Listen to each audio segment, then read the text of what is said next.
Dobrý den, kanál Galant Shop. Jmenuji se Alexandr. V tomto videu si povíme o schématech připojení radiátoru vytápění, která schémata jsou účinná a která ne. Kvůli způsobu připojení radiátoru se jeho tepelný výkon může snížit až o 25 %. Také podle toho, jak je radiátor umístěn, se jeho tepelný výkon může dále snížit o 20 %. Správným připojením a správným umístěním radiátoru můžeme využít celý deklarovaný tepelný výkon a nestratit těch 45 % jen tak zbytečně. Nejpopulárnější a nejfunkčnější schéma připojení radiátoru je boční připojení. To znamená, že teplonosná kapalina vstupuje z hora, prochází celým radiátorem, ochlazuje se a klesá dolů. Při tomto schématu je důležité, aby oba konce, jak přívod, tak i zpátečka, musí být na jedné straně radiátoru. Teplonosná kapalina může vstupovat pod pravým úhlem, například takto, a takto odcházet. To je běžné u stoupačkových systémů.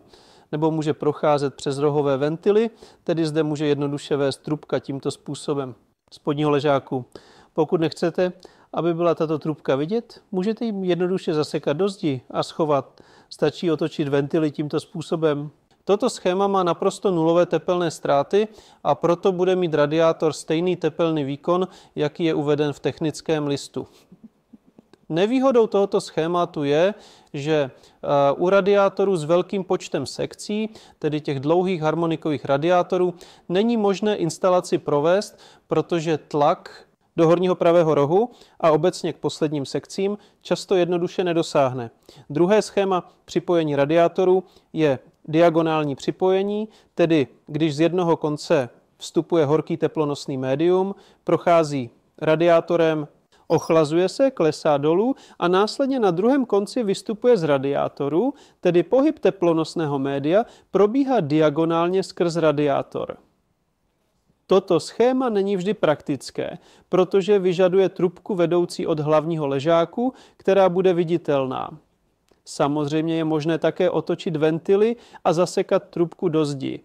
Výhodou tohoto systému je, že jeho tepelné ztráty dosahují pouze 5 %. V tomto systému lze také použít delší radiátory, tedy 22 a 14 sekcí, pokud má uzavírací armatura dostatečný průměr. Třetí varianta připojení radiátoru je spodní připojení. Nejčastěji se používá v jednoduchých jednorubkových systémech nebo ve dvoutrubkovém systému. V tomto systému horká voda vstupuje z jednoho konce radiátoru a ze spodní části stoupá nahoru, stejně jako každá horká kapalina. Prochází radiátorem, ochlazuje se a následně klesá dolů. Toto schéma připojení radiátoru je nejméně efektivní a tepelné ztráty u něj dosahují až 15 %. Také u tohoto schématu nelze použít radiátory s více než 20 až 14 sekcemi, pokud mluvíme o radiátorech 500 mm mezi osami. Na druhou stranu je toto schéma praktičtější, protože hlavní ležák je ve většině případů skrytý ve stěrce a viditelné jsou pouze ventily a krátké úseky potrubí. Existuje také čtvrté schéma připojení radiátorů. Jedná se o spodní připojení, kdy přívod i zpátečka vstupují z jedné strany. Připojení probíhá přes speciální uzel, buď je připojen samostatně k radiátoru, nebo existují radiátory, ať už hliníkové nebo kovové, které mají spodní připojení. A tento způsob má však výrazné tepelné ztráty, které dosahují až 20 %. Na druhou stranu jsou topné trubky zcela skryté. Lze je zabudovat do zdi tak, že nebudou vůbec viditelné, pokud se jedná o rohový připojovací uzel radiátoru. Taková připojovací schémata se nejčastěji používají u systému vytápění s radiálním rozvodem. Kromě tepelných ztrát spojených se schématem připojení radiátoru existuje také specifický typ tepelných ztrát související s jeho umístěním. Pokud je radiátor umístěn pod parapetem, tedy částečně zakrytý, dochází k horší konvekci, což vede k tepelným ztrátám přibližně 4 %. Pokud je prostě však radiátor zcela umístěn ve výklenku a ve výklenku jsou vytvořeny otvory, například zde nebo zde, jak se to často dělá pod okny, tepelné ztráty při takovém způsobu provozu mohou dosáhnout až 30 %.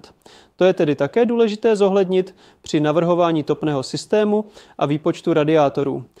Existují také určité normy pro instalaci radiátorů, aby okno neplakalo a na něm se nesrážela vlhkost, je nutné, aby radiátor pokrýval 50 až 75 % plochy okna. To znamená, že změříme délku okna a vypočítáme, kolik to představuje v tomto rozmezí. Nezáleží na tom, jaký má radiátor tepelný výkon, důležitá je právě tato délka. Vzdálenost od spodní hrany radiátoru k podlaze by měla být mezi 8 až 14 cm, aby bylo možné pohodlně vytírat. Aby se pod radiátorem nehromadil prach a zároveň mohla správně probíhat konvekce, tedy aby teplý vzduch proudil do radiátoru. Pokud jsou radiátory umístěny výše, podlaha pod nimi zůstane studená. Vzdálenost od bočních stěn k radiátoru by neměla být větší než 5 cm, aby radiátor správně fungoval. V tomto videu jsme si vysvětlili, jak správně připojit a nainstalovat radiátor tak, aby tepelný výkon uvedený na obalu odpovídal tomu, který skutečně poskytne ve vašem prostoru. Děkujeme za zhlédnutí. Dejte like, napište komentář a pokud s něčím nesouhlasíte, určitě to napište. Nashledanou.